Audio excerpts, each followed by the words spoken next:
Halo teman-teman, perkenalkan nama saya Priscilla Yusifa Kenamone, biasa disapa Ici. NIM saya 2107010116.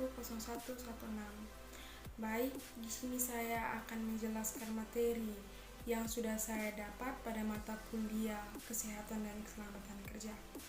Yang pertama, pengertian dari kesehatan dan keselamatan kerja. Kesehatan dan keselamatan kerja merupakan suatu bidang yang berkaitan dengan kesehatan, keselamatan, dan juga kesejahteraan si pekerja dalam menjalani suatu pekerjaan sehingga ia tidak mengalami kecelakaan dan juga ia bisa merasa aman dan juga damai dalam menjalani pekerjaannya. Nah, yang kedua adalah tujuan kesehatan dan keselamatan kerja.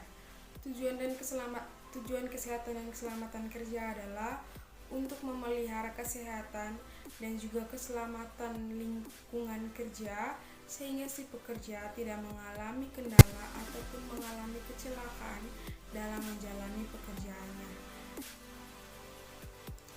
Setelah itu, contoh penerapan kebijakan kesehatan dan keselamatan kerja itu misalnya suatu perusahaan atau suatu tempat kerja menerapkan seluruh peraturan atau undang-undang yang sudah ditetapkan oleh pemerintah tentang kesehatan dan keselamatan kerja.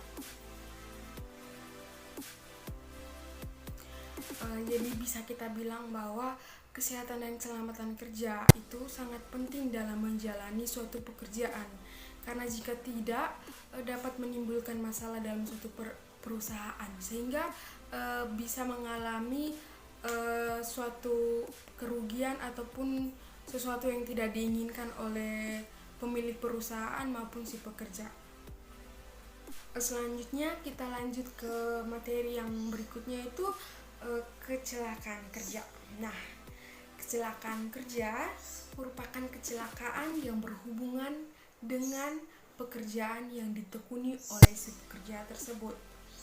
Kecelakaan kerja yang pastinya kondisi yang tidak diinginkan baik oleh si pemberi pekerjaan maupun oleh si pekerja.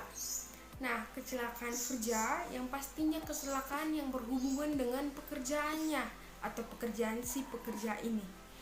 Misalnya, kecelakaan saat si pekerja menjalani tugas atau si pekerja melakukan pekerjaannya atau selama proses pekerjaannya itu terjadi kecelakaan, maka itu disebut kecelakaan kerja. Setelah itu saat si pekerja dari tempat tinggalnya ingin ke tempat kerja terus mengalami kecelakaan, nah itu juga disebut dikategorikan sebagai kecelakaan kerja. Maupun saat si pekerja dari tempat kerja mau ke tempat tinggalnya jika dia mengalami kecelakaan, nah itu juga kategori dari kecelakaan kerja. Makanya bisa kita katakan bahwa kecelakaan kerja itu sebenarnya kecelakaan yang berhubungan dengan pekerjaan yang ditekuni. Setelah itu kita lanjut ke faktor-faktor yang mempengaruhi sampai bisa terjadinya suatu kecelakaan kerja. Menurut saya itu ada 3 faktor yang paling penting, yaitu faktor dari pemilik perusahaan, setelah itu faktor dari si pekerja sendiri, dan juga faktor karena tidak memprioritaskan K3 dan juga faktor lingkungan. Jadi yang pertama faktor dari si pemberi pekerjaan. Nah, jika si pemberi pekerjaan ini lalai atau tidak mengontrol proses pekerjaan atau mekanisme pekerjaan, maka itu dapat menimbulkan kecelakaan kerja. Setelah itu faktor dari si pekerja tersebut. Nah, misalnya si pekerja tersebut tidak memiliki skill, dia tidak memiliki pengalaman kerja, atau dia tidak memiliki passion di bidang itu, maka bisa menimbulkan kecelakaan kerja. Nah, yang ketiga itu karena tidak memprioritaskan kesehatan dan keselamatan kerja. Nah, padahal kan kita tahu bahwa kesehatan dan keselamatan kerja itu sangat penting dalam suatu proses pekerjaan. Jika tidak diterapkan atau tidak diprioritaskan, maka bisa jadi terjadi kecelakaan kerja. Dan juga faktor lingkungan. Faktor lingkungan ini juga berpengaruh. Nah, jika faktor lingkungannya tidak mendukung, misalnya medan dalam lingkungan tuh tidak mendukung, otomatis dapat mengakibatkan suatu kecelakaan kerja. Oke, berikutnya kita akan membahas tentang materi penyakit akibat kerja. Jadi, penyakit akibat kerja adalah penyakit yang ditimbulkan akibat pekerjaan yang ditekuni, mungkin mulai dari alat kerja ataupun bahan dalam proses produksi dan juga lingkungan kerja. Jadi penyakit kerja itu penyakit yang berhubungan dengan pekerjaan yang ditekuni atau penyakit yang ditimbulkan akibat pekerjaan yang ditekuni sekarang. Setelah itu kita masuk ke faktor-faktor penyakit akibat kerja. Jadi faktor-faktor penyakit akibat kerja ini ada faktor fisik, ada faktor kimiawi, ada faktor biologis, dan juga ada faktor lingkungan. Nah, jadi ada pun penentuan-penentuan penyakit akibat kerja. Nah, untuk mengetahui bahwa penyakit ini disebabkan oleh pekerjaan yang ditekuni oleh si pekerja, maka ada penentuan penyakit akibat kerja, yaitu mengecek kembali hasil atau data analisis kesehatan saat si pekerja pertama kali masuk di perusahaan tersebut. Setelah itu ada juga data hasil penelitian lingkungan pekerjaan oleh instansi setempat atau oleh petugas yang bertugas untuk mengecek apakah lingkungan tersebut dapat dikategorikan layak atau tidak. Terus penentuan yang berikut tuh ada riwayat penyakit si pekerja. Jadi itu harus dicek dulu sebelum masuk bekerja. Jadi harus dicek dulu riwayat penyakit sebelumnya.